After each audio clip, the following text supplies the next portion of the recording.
Well, the data are in now, and we can say that Barack Obama did get a modest bounce out of his Democratic convention, and as we've reported before, Mitt Romney did not get one out of his.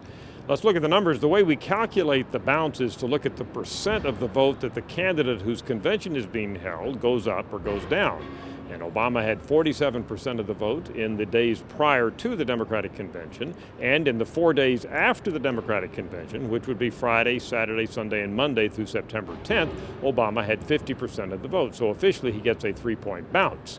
Now, of course, he moved more than that on the gap because Romney also fell.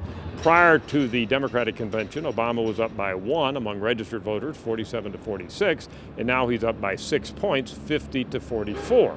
So on the gap, as we say, he increased more than on his own percent of the vote, but it's his percent of the vote that we use to calculate the bounce.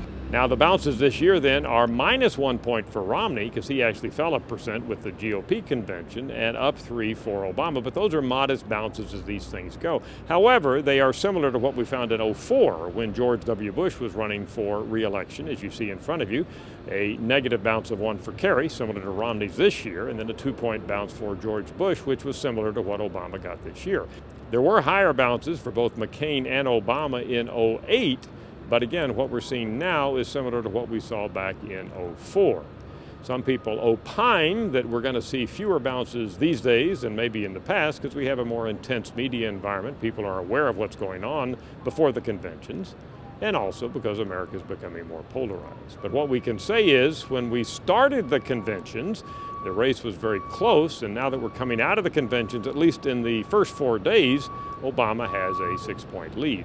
A real key will be to monitor what happens from this point on, because studies show, and our Gallup data show, that where the candidates are in this period of time between now and the beginning of the debates could well predict who's going to end up winning the election.